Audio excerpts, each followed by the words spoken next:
Welcome back to another TVGP Spoilercast. We have already been recording so much today, but we have thoughts about Assassin's Creed Odyssey. I'm your host, Boston. Joining me, as always, is Moonpier. Hello. As the title suggests, we're going to be spoiling. This is primarily going to be a discussion about the latter half of the game. Yes. The beginning is fairly bog standard, so... this is your one opportunity to leave. If you do so, bye. We'll be here whenever you finish the game. In 120 hours. Yes. So my first note here is I don't think Phoebe's death was really earned. Nope. 100% no. In fact, fun fact, I can't remember when this is coming out, but we essentially said as much in our Game of the Year episode. Yeah, it'll be coming out after Game of the Year, yeah. It's a real bummer. I was hoping, so my personal hope is that Phoebe was going to turn into one of the first assassins. Because I thought with like all the wet work she was doing for all these different people and like suddenly popping up, I was going to be like, oh, she's going to be like a tiny assassin. This is going to be super cool. And then one of the best parts about when they try to have a main character die like that is when you see the train wreck coming and you can't stop it. The train wreck was about 5 seconds in this. Yeah, like we're going to use Origins as a good example here, is you kind of get the hint that you might be able to save the child in Origins. Right. Even though the crocodile is always is just like, what are you going to do? I already did it, man. What's happened has happened. Right. And you're not sure if that's just them putting it on or if it's the actual truth. Right. So there is that constant anticipation of, is it too late or not? I have to go.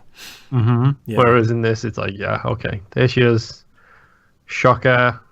She's dead. Boo-hoo. It's frustrating because I feel like it could have been a great scene where you like bust out of the house and you see her running in the distance for just a little bit. She runs in there and next thing you know, she's dead. And it's like, could I have chased after them a little bit and like we ended up in there and like, God, if I was only a little bit faster, if I'd done something, but yeah. Yeah, that was kind of a bummer.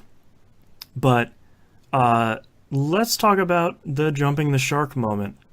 Yeah, something I've been talking about on the show for a little bit on the regular now. Yeah, it was spoiled for me by a news story about upcoming DLC where so the DLC is promoted as you can explore Atlantis.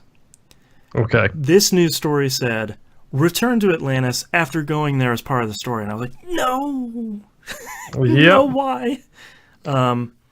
So yeah, there's such a cool lead up to this point because you go to this like deserted island and you're aligning the maps and you're fighting the stupid snakes. Stop putting snakes in these games.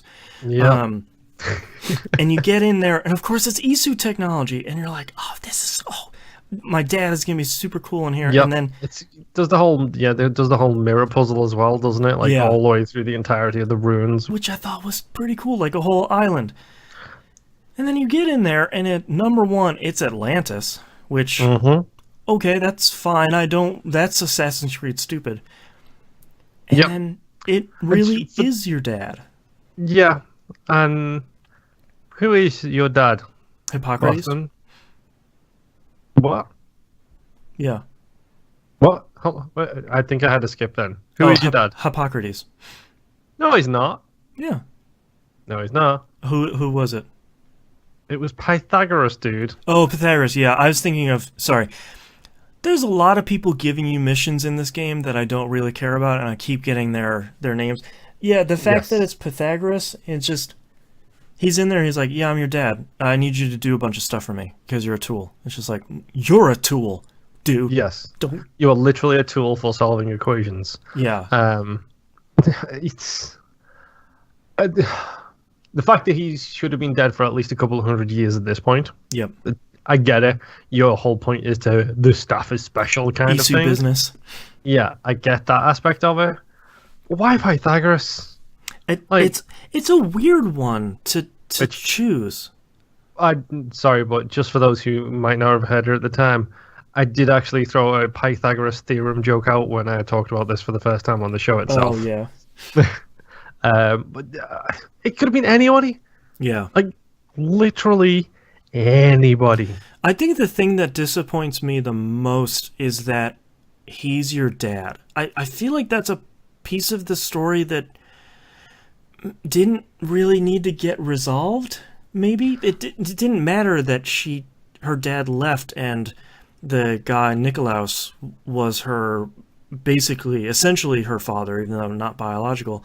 That part of the story was fine. But to have Staff Dude be her dad is sort of like it'd be fine if you go meet him down there and he's like, "Hey, cool, thanks for finding me. I have a whole bunch of work for you to do to like fix this place, and I'm doing math, and I don't really want to leave."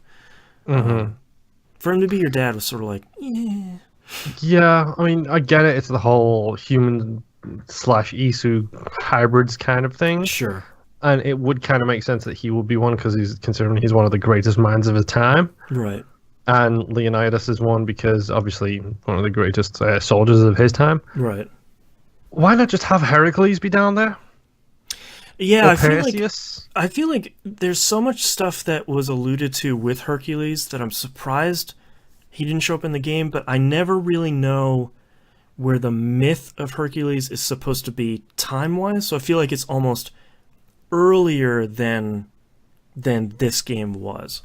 But But that's fine. Like, have the myth of I mean, they talk about Heracles a lot. yeah, Have him be in there as the the legendary hero. Why Pythagoras? I mean, I get it. It's a It's weird probably logically it kind of makes sense because you're going to need a mathematician to be able to look at all of the data and stuff coming out of that stuff to be able to all the Isu figure it out. stuff. Yeah. I get that aspect of it, but still, come on, Pythagoras. I get it, but I hated it. Like, Yeah, it's the thing for me is Atlantis is fun because it's Assassin's Creed dumb. Pythagoras is just odd.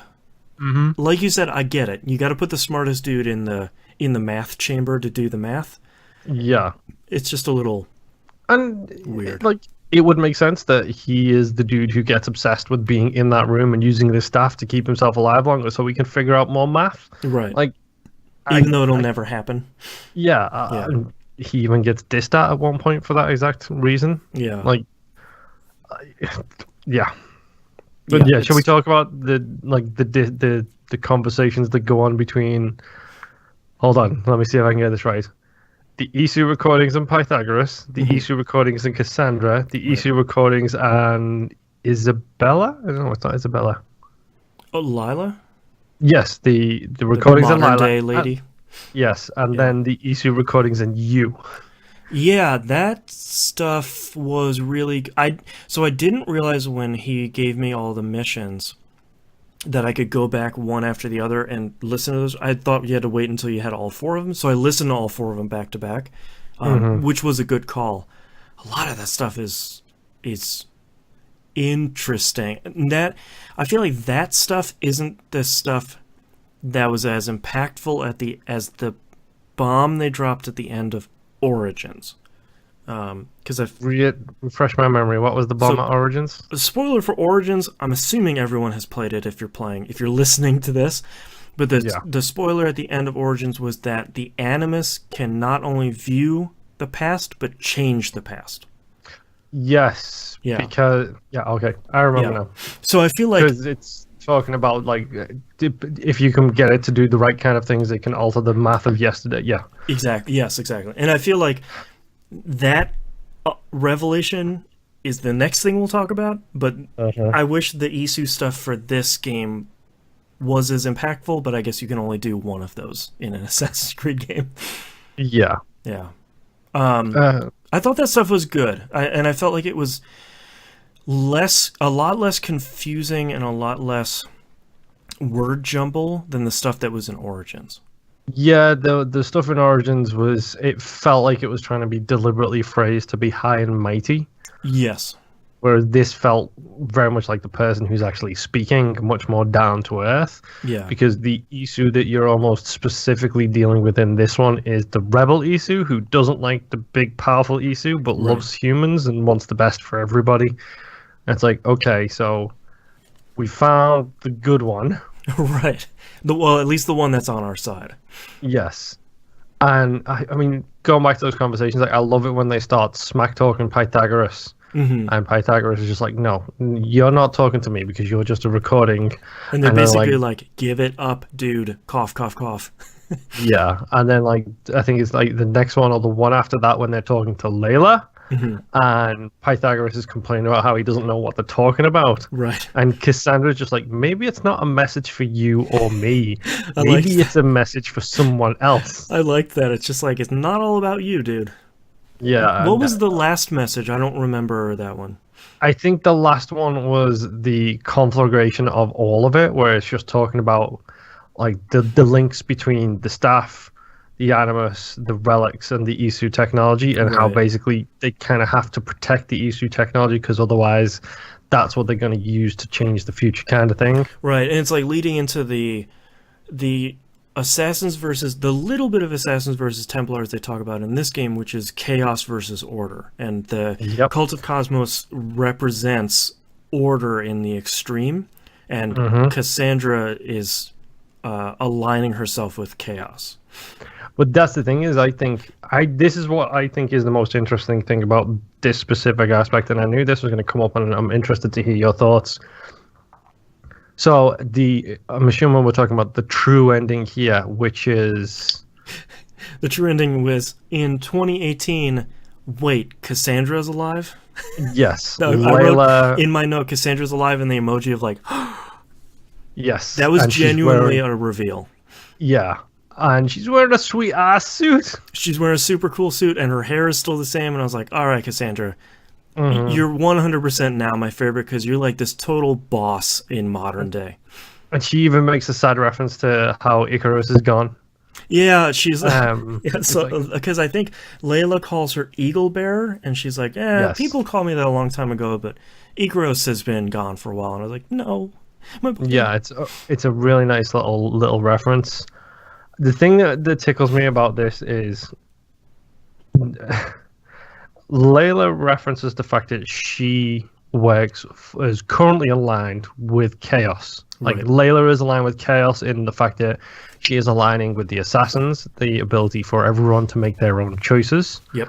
and they are fighting against the rigid order of the Templars. Right.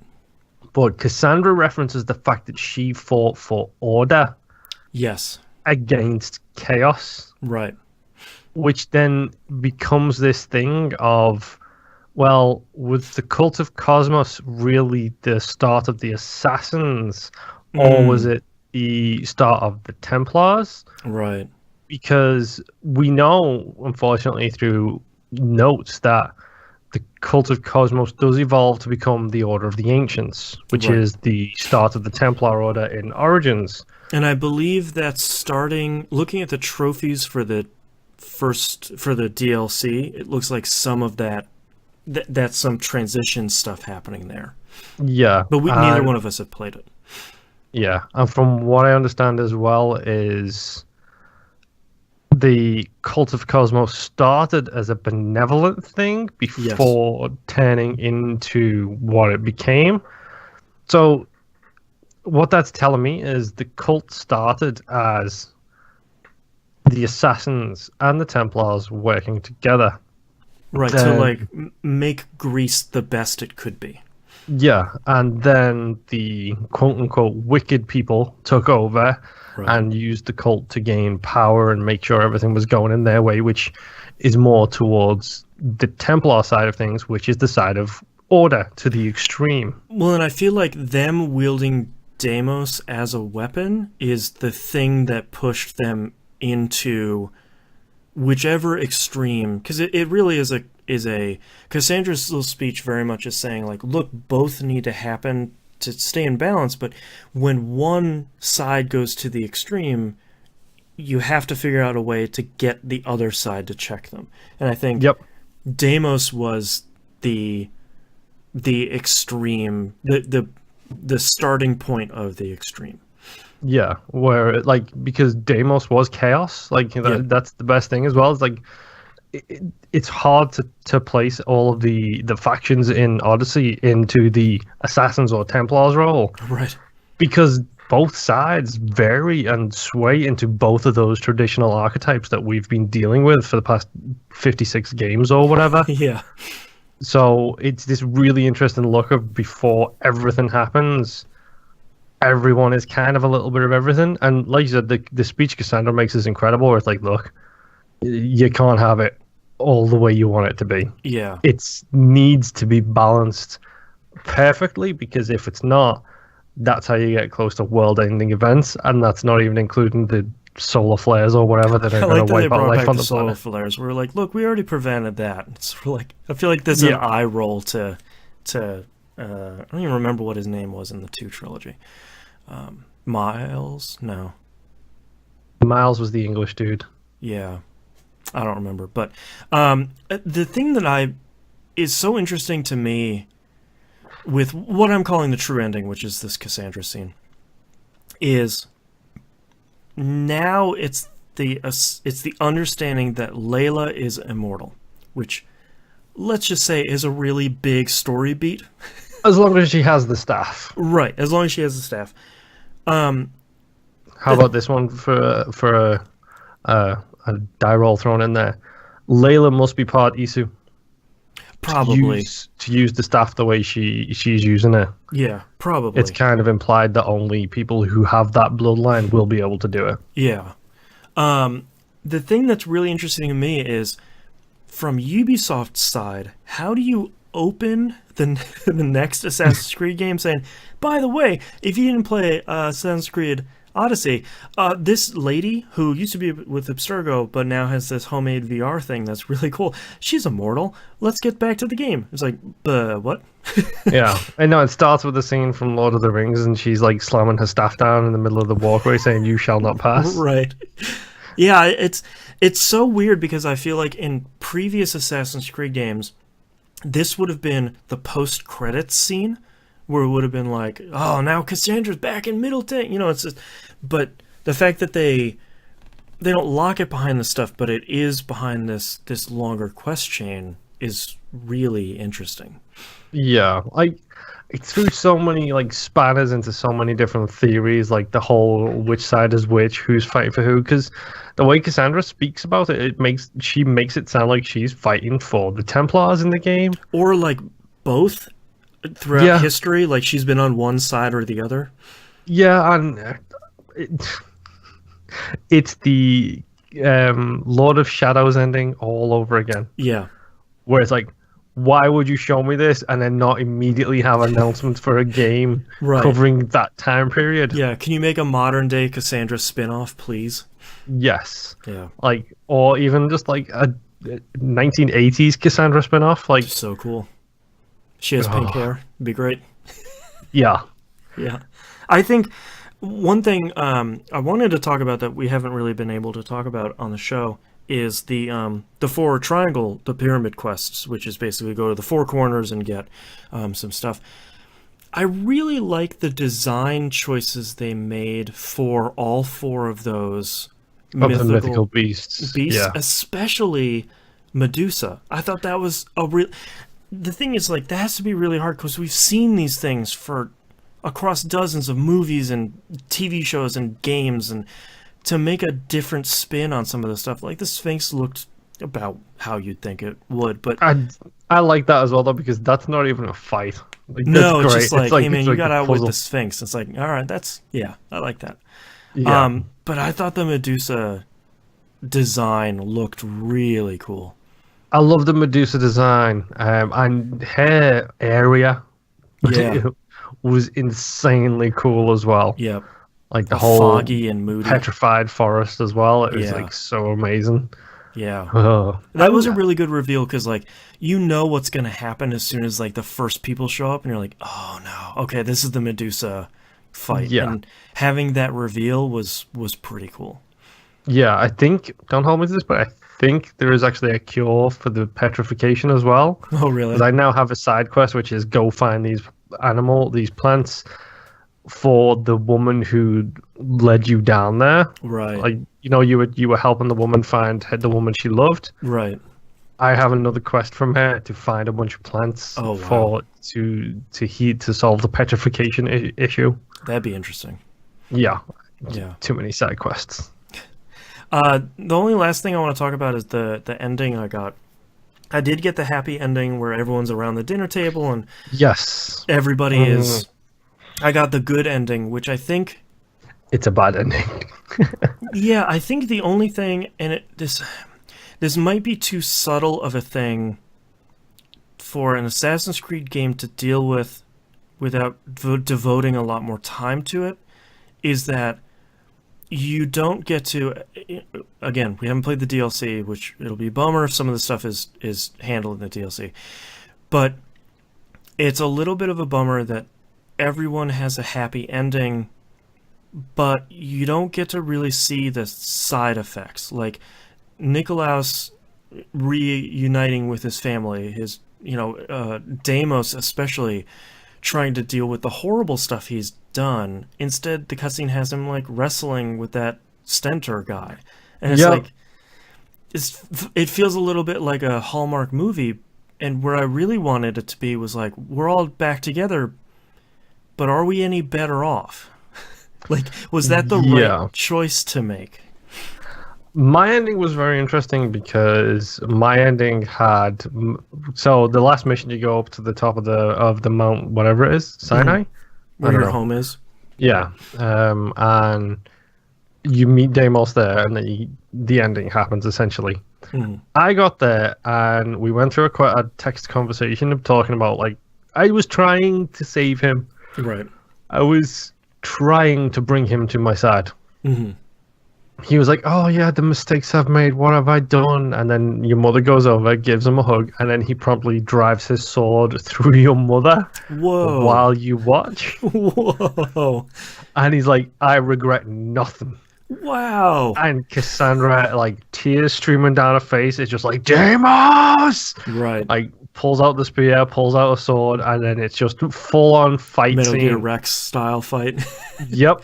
My favorite part of this was I had 2 bounties on me at the time, so 2 mercenaries came up that hill slowly and then promptly got wrecked by me and Deimos, which was hilarious. Wow. But it's a big, long, protracted fight. At the end of it, I killed him. There was a really emotional cutscene with, like, her basically saying, "Look, I tried to save you. I tried to help. It didn't have to go this way. Right. Here is a spear through the chest." And then this really emotional scene with like picking up her mother's corpse, and then at the end of the game when you go and have the dinner back at your house, it's Nikolaus on one side of the table, Cassandra on the other, Stentor dead center in the middle, all by himself, like with 2 empty chairs either side of him. Right. And then Cassandra's like making small talk, like literally the smallest of small talk. So how's life? How the Browns doing this year? And Stentor is clearly messed up on wine. Right. And Cassandra is like, "Stentor, can you pass me some of that wine, please?" And he picks her up, throws her on the floor, and then just basically goes.